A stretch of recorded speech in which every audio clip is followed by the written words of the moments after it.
Hi, this is Liqian Ren, Director of Modern Alpha Wisdom Tree ETFs. Welcome to China of Tomorrow podcast series, where we navigate China, India, Japan, and the broader emerging markets with members of Wisdom Tree and other industry leaders.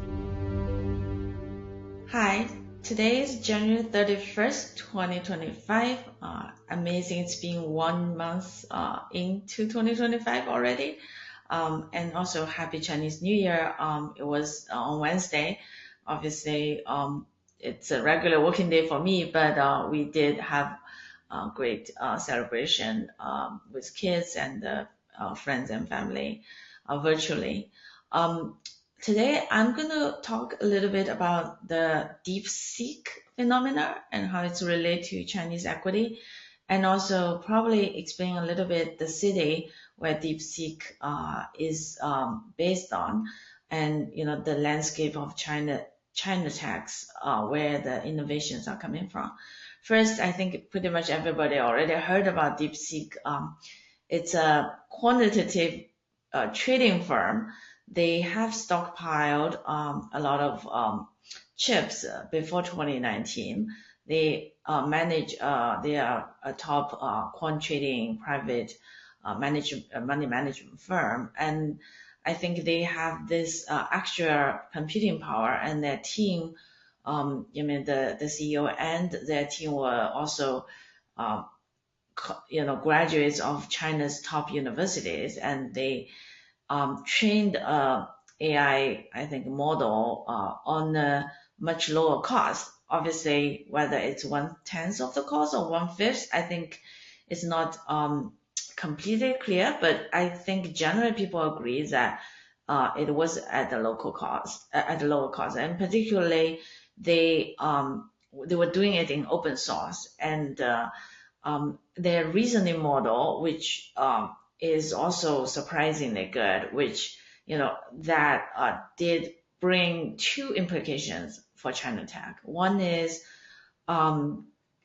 it seemed like China was able to get around some of the hardware restrictions. So China, is having difficulty accessing to top line chips, particularly NVIDIA chips, due to the US sanctions. But it seems that some of the software improvements, which are also, by the way, open source, so I think generally legitimate, they're using the software to get around some of the hardware constraints. The second thing is they are able to develop a reasoning model. I think many people who not yet know, but this will be coming to the space, that the reasoning model of the DeepSeek was also surprisingly good. I think they, at least from some of the legitimate discussions, it seems like they've independently found something that OpenAI has found internally, and then they made this open source. So I think that was a big, I wouldn't say shock, but definitely a big surprise. I think the reason is because generally the media outside China is not very positive on Chinese technology. If you read many headlines, generally China tech is considered steal the idea or copy the idea. But I think the DeepSeek will make people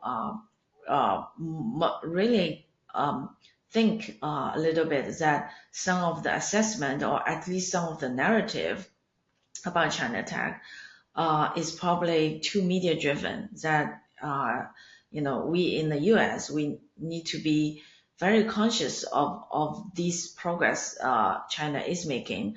And I'm not saying that the US wouldn't respond well, and I actually believe US will respond well with better technology. The next stage, it will be a competition.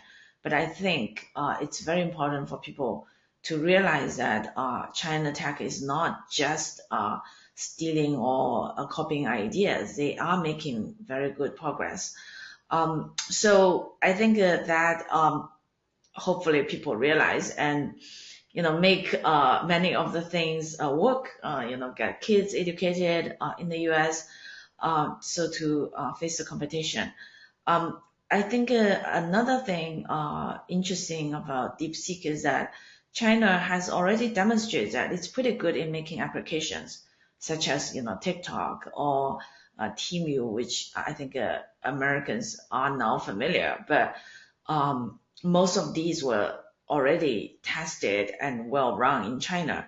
And then, some of other social media like WeChat and Red Note, which people here in the US are now finally realizing that China has been making quite a good progress in terms of application. And DeepSeek is another way to show that China is also making progress in more kind of a technological harder, like a harder technological progresses. So I think that needs to be acknowledged, and then clearly, to face the problem, you need to clearly assess the problem.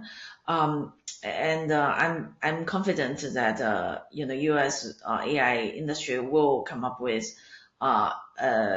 you know even faster models. I think the competition is going to be going on for many years. And the important thing is not to underestimate both sides. And I think China in the last couple of years was also underestimating US. So that's why when OpenAI came out, it was quite a shock for China. But now China is catching up, and I think both sides now need to have a good assessment of each other, and not underestimating each other. In terms of equity, clearly it's a positive for China equity. But overall, I think when you look at it, China equity, you have to look at many different ways. First, the macro environment. It's still the housing market is still not stabilizing. It's decreasing at a slower pace. The consumption is still quite lukewarm. So I think those macro environment is still the same. This year, the government will do a little bit more stimulus than before, but also just enough because China now has to invest in technology across the board in light of the U.S. sanctions. And U.S. sanctions is not just on chips. It's in for people who are not familiar, U.S. is also putting restrictions on a lot of biotech equipment that China could have access. So those China going to have to domestically try to close those gap. But on the other hand, I don't think one can underestimate China Tech. Actually, another thing that could bring something similar like a DeepSeek down the road is that China is also making significant progress in biotech. Clearly, the biotech development time is very long, could be 5-10 years. But I just want people who listen to this podcast and also who follow me on Twitter to be aware that many of these progress out of China are coming. Now, this brings out to our general approach on China. We've always said, first, you do want to have some China exposure. But on the other hand, China equity is still a high volatility equity. And as you can see, some change that's not macro variable related, such as technology, could bring quite positive sentiment to China equity for a period of time. And so we've always recommend having some China exposure and then decide how much China exposure you want, knowing that China equity will be volatile because US is going to put a lot of tools in containing China, and US does have a lot of tools at disposal, whether it's tariffs, whether it's technology exports, and whether it's US allies not limiting China exports. So again, the clear indication of this is that both sides is in the technology race. Both sides will put in a lot of money into technology investment. And in terms of the city, probably for those who are not familiar, It's actually interesting that I was lucky that when all these things related to China is happening, fortunately, I grew up in Zhejiang province, and the capital city is Hangzhou, and that's the city where Alibaba is headquartered. Um, and DeepSeek was also headquartered there. The top founder is a graduate of the Zhejiang University, which is a top university. Um, it's almost like it's difficult to make a comparison. I would say probably similar to like a Princeton in terms of the top university rank within China. Um, and Hangzhou is becoming on the theme for people who read Chinese literature before 1949. It's the spelling is slightly different. It's called Hanqiu. It's like CHOW instead of ZHOU, which was a very top city in China before 1949. It's overshadowed a little bit by Shanghai because Shanghai has become the center of the financial industry. But now it's rising again with Alibaba, which people didn't quite realize, but that was its headquarters city.